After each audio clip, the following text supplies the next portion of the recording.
ఇప్పుడు మనకి పిల్లలు లేనప్పుడు డాక్టర్స్ దగ్గరికి వస్తారు, ట్రీట్మెంట్ చేసుకుంటారు. కానీ ఇది అవ్వకపోతే అమ్మ ఐయుఐ చేసుకోవాలో లాప్రోస్కోపీ చేసుకోవాలో అని మేము చెప్తాం. చెప్పగానే భయం వేసేస్తుంది. అప్పుడు మనం ఇన్ఫర్టిలిటీ గురించి వెతుకుతూ ఉంటే ఈ ఆల్గోరిథమ్స్ అనే వీటి వల్ల మీకు అన్ని ఒక రకమైన ఇవి వస్తాయి అనమాట. న్యాచురల్ ప్రెగ్నెన్సీ ఎలా పెంచాలని మీరు అడుగుతారు. అప్పుడు ఈ యోగా చేయండి, మీకు న్యాచురల్ గా ప్రెగ్నెన్సీ వస్తుంది. ఐవీఎఫ్ చెప్పిన వాళ్ళు కూడా ఇలా ప్రెగ్నెంట్ అయ్యారు, లేదా ఐవీఎఫ్ ఫెయిల్ అయిన వాళ్ళు కూడా ప్రెగ్నెంట్ అయ్యారు ఈ 3 యోగా పోజెస్ తో. ఆర్ ఈ డైట్ చేయండి మీకు పిల్లలు పుడతారు, ఇది చేయండి పిల్లలు పుడతారు, ఈ మందు వాడండి మిరకిల్ డ్రగ్, గ్రేట్. బట్ గుర్తుంచుకోండి, ఐవీఎఫ్, లాప్రోస్కోపీ, ఐయుఐ ఇవి భూత పదాలు కావు. అవన్నీ కూడా మేము చెప్తాము. డైట్ చేయండి, ఎక్సర్సైజ్ చేయండి, చెయ్యండి. దానికి ట్రీట్మెంట్ మారడం ఎందుకు? మీరు బ్రేక్ కావాలి అంటే 1 to 2 months తీసుకోండి. ఎందుకు చెప్తున్నానంటే ఏళ్ల తరబడి బ్రేక్ వచ్చేస్తుంది. ఒక ఇయర్ ట్రీట్మెంట్ చేసుకుంటారు, 2 నెలలు కంటిన్యూస్ గా వెళ్తారు, 3 నెలలు కంటిన్యూస్ గా వెళ్తారు, నెగిటివ్ నెగిటివ్ నెగిటివ్, ఇన్ని టెస్ట్లు ఇన్ని మెడిసిన్స్ బాబోయ్ అని ఆపేస్తారు. మళ్ళీ 3-4 ఏళ్ళు పడుతుంది మళ్ళీ తిరిగి వెళ్ళి ట్రీట్మెంట్ చేసుకోవడానికి. ఈ లోపల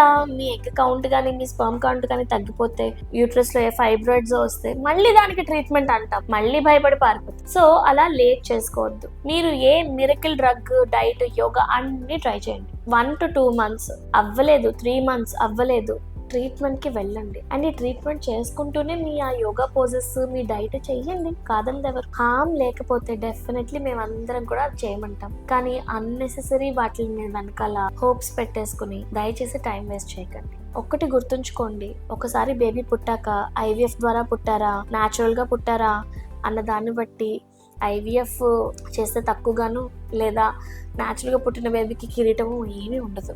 పిల్లలంటే పిల్లలే అంతే. చాలా మంది, వేలలు, లక్షల కపుల్స్ కి ఒక ఆశా జ్యోతి ఈ ఐయుఐలు కానీ ఐవీఎఫ్లు కానీ. దాని మీద నెగిటివ్ గా చూడకండి. Thank you.